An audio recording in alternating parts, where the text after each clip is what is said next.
लो ये खा लेना। धन्यवाद साहब जी। माँ ये तो सुमन की आवाज लग रही है। अरे नहीं बेटा, तेरे को वहम हो रहा होगा। यहाँ पर सुमन कहाँ से आई? वो तो भाग गई ना किसी लड़के के साथ, तेरे को बताया नहीं मैंने। माँ मुझे कोई वहम नहीं हुआ, आप एक मिनट रुकिए। माँ ये तो सच में सुमन है, लेकिन इसने विधवा की साड़ी क्यों पहन रखी है? अरे नहीं बेटा, वो सुमन नहीं हो सकती। तू उसके प्यार में अंधा हो गया ना, तेरे को हर जगह सुमन ही सुमन दिखाई देती है। अरे माँ आप चुप रहिए, ठीक है अब मत जाइए, मैं खुद ही पूछ लेता हूँ कि आखिर बात क्या है। सुनिए जी? मैं जान सकता हूँ कि आप यहाँ पे क्यों लेटी हुई हैं? आपका कोई घर नहीं है क्या? नहीं साहब, मेरा कोई घर नहीं है। अगर मेरा घर होता तो मैं यहाँ मंदिर में थोड़ी ना रहती। घर नहीं है, लेकिन कहीं तो आपका घर होगा जहाँ आपकी शादी हुई होगी। आस और मेरे देवर ने मुझे घर से निकाल दिया। मैं जान सकता हूँ कि आपके सास और देवर ने आपको घर से क्यों निकाला?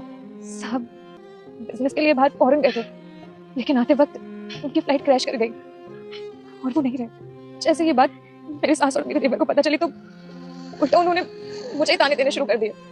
मैं ही मनहूस हूँ, मैं अपने पति को खा गई और उन्होंने मुझे घर से बाहर निकाल दिया। मैं अपने घर भी नहीं जा सकती। कैसे जाती? हमने भाग्य जो शादी की थी, और वैसे भी जब पत्नी के ऊपर से पति का साया उठ जाता है ना, तो दुनिया में सब मुंह फेर लेते हैं। इससे पहले मैं हनुमान, मुझे इग्नोर मत करना। तुम इस वीडियो को लाइक करके चैनल को सब्सक्राइब करो, तुम्हारा हर काम सफल होगा। और जाते जाते कमेंट में मेरे प्रभु श्री राम का नाम लिख देना। परेशान होना था, परेशान हो चुकी हो, अब तुम्हें और परेशान होने की जरूरत नहीं है, क्योंकि तुम्हारा पति जिंदा है।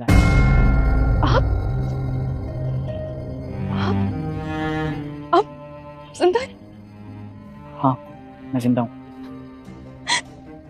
कहाँ चले गए थे आप? आपको पता है मैं आपके बिना कितनी अकेली हो गई थी। माँ जी ने तो मुझे मनहूस बनाकर घर से बाहर निकाल दिया। आपको पता है आपके बिना एक एक दिन मेरा कैसे जा रहा था? तुम फिक्र मत करो, मैं तुम्हें छोड़ के कहीं नहीं जाऊंगा। तुम एक मिनट रुको, मैं माँ से जरा बात कर लो। आपने तो कहा था सुमन किसी और लड़के से प्यार करती थी और वो उसके साथ भाग गई। अरे बताइए माँ, क्यों किया आपने? बताइए मुझे। हाँ किया, मैंने किया। मुझे ये लड़की पसंद नहीं थी। तूने मेरे खिलाफ जाके इससे शादी की ना, तो मैंने इसलिए ये सब किया। मैंने मना किया था ना इससे शादी करने के लिए, फिर भी तूने इससे शादी की। मैं चाहती थी कि तू मेरे पसंद की लड़की से शादी करे और तूने भाग के शादी करी। तेरे को पता है सोसाइटी में मुझे इसकी वजह से कितने लोग ताने देते हैं। कहीं मुंह दिखाने के लायक नहीं छोड़ा तूने मुझे, और इसीलिए मैंने ये सब किया। शर्मानी चाहिए माँ आपको, आपने अपने झूठे सान के लिए अपने बेटे का ही घर बर्बाद कर दिया। मैंने कभी नहीं सोचा था मेरी माँ ऐसी निकलेगी। माँ मैं तो ये सोच रहा हूँ, कोई अपने बेटे को जीते जी कैसे मार सकती है? अरे जरा इसकी शक्ल देखिए, क्या हालत हो रखी है। अरे कुछ तो शर्म आनी चाहिए थी आपको। मैं बाहर गया था, आपने इसके साथ कितना जुल्म किया, और चाहती तो किसी से भी शादी कर सकती थी, लेकिन इसने किसी से शादी नहीं की। पता है क्यों?